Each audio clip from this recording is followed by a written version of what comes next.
In thinking about today's text, you may wonder, does the Bible give any guidance for single Christians today who want to find a marriage mate? Well, of course it does, and we know where, 1 Corinthians 7:39. Let's turn there and read it. 1 Corinthians 7:39. It says, "A wife is bound as long as her husband is alive, but if her husband should fall asleep in death, she is free to be married to whomever she wants, only in the Lord." Now, this is not merely personal advice from a human. The Apostle Paul wrote it under inspiration, so this counsel comes from God. And the faithful and discreet slave has been very clear as to what marrying only in the Lord means.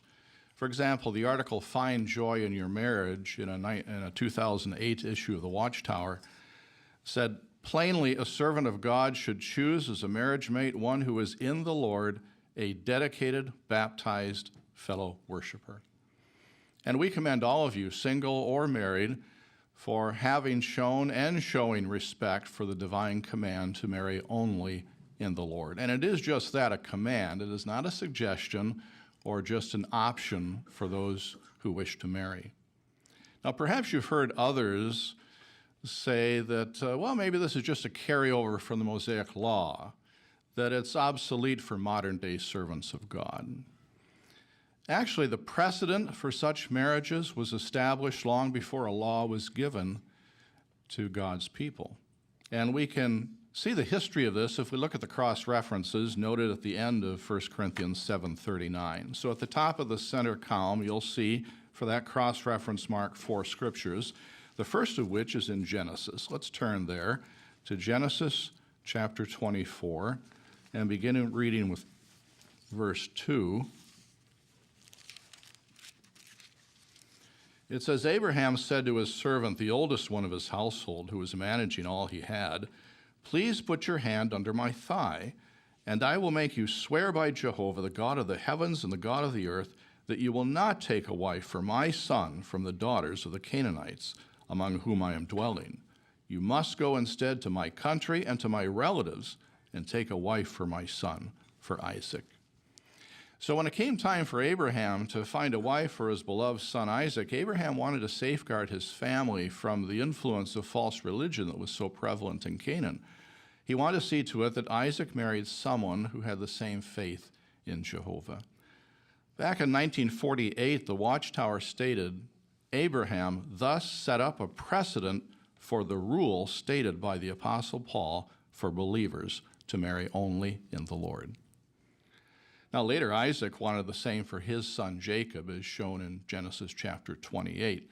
Jacob's brother Esau, however, did his own thing and married Hittite women.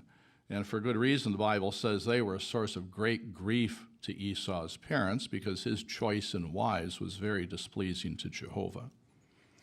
Centuries later, while the Israelites were en route to the Promised Land, they were commanded to avoid marrying non-believers in Canaan. And that takes us to our second cross-reference, Deuteronomy chapter 7, verses 3 and 4. So let's read that. Deuteronomy 7, 3 and 4. "They were told, 'You must not form any marriage alliances with them. Do not give your daughters to their sons or take their daughters for your sons, for they will turn your sons away from following me to serve other gods, then Jehovah's anger will blaze against you.'" And so important was this that Jehovah incorporated it into his divine law to Israel. Sad to say, there were Israelites back then who thought they were strong enough spiritually to marry women who worship false gods. But God's command on this matter could not be ignored with impunity, not even by the wisest man of those days, King Solomon, who took many heathen women as wives. Oh, he may have thought they were nice girls, nicer girls than the Israelite girls, that he could bring them into the truth. But instead, they stole his heart away from Jehovah, and they took him out of the truth. And his bad choices in wives became legendary.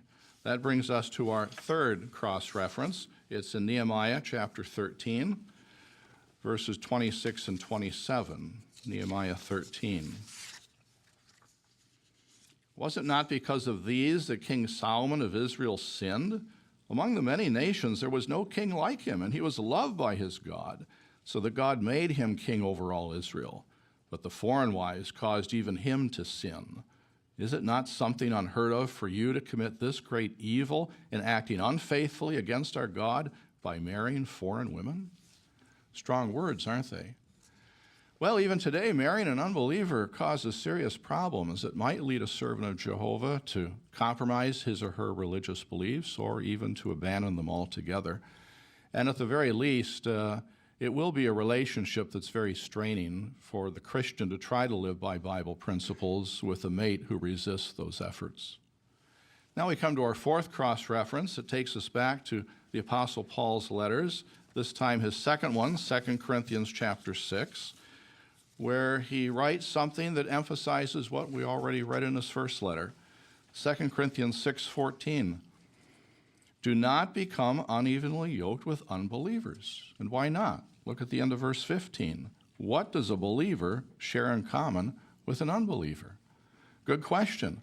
Marrying an unbeliever flouts Jehovah's counsel and results in an unequal yoke that cannot help but produce stress and friction because the beliefs, the values, the goals of unbelievers are so different from those of true Christians.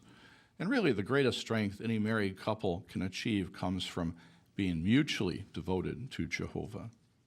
So despite what some may think, the command to marry only in the Lord is not obsolete, and there exists no circumstance that suspends or revokes it.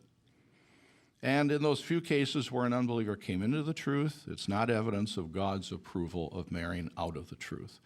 I'm reminded of a sister many years ago who married an unbeliever. Her husband eventually came into the truth, and on the day of his baptism, another sister told her, "Look how Jehovah has blessed you." She said in return, "No, but I believe he has forgiven me." What if you are a single Christian wanting to marry, and you cannot find a prospective marriage mate who is dedicated and baptized? Well, wait until you can. And never forget that Jehovah knows what is best for you, so make your needs a matter of earnest prayer. And in this regard, there's an article in the March 15, 2015 Watchtower entitled, "Marry Only in the Lord, Still Realistic?" The last subheading is titled, "While Waiting on Jehovah." It says, "Rest assured that the Most High takes an interest in all his faithful servants, and that you are precious in his eyes. He cares about your needs and your yearnings. He does not promise anyone a mate, yet if you really need a marriage mate, God knows the best way to satisfy your legitimate desires."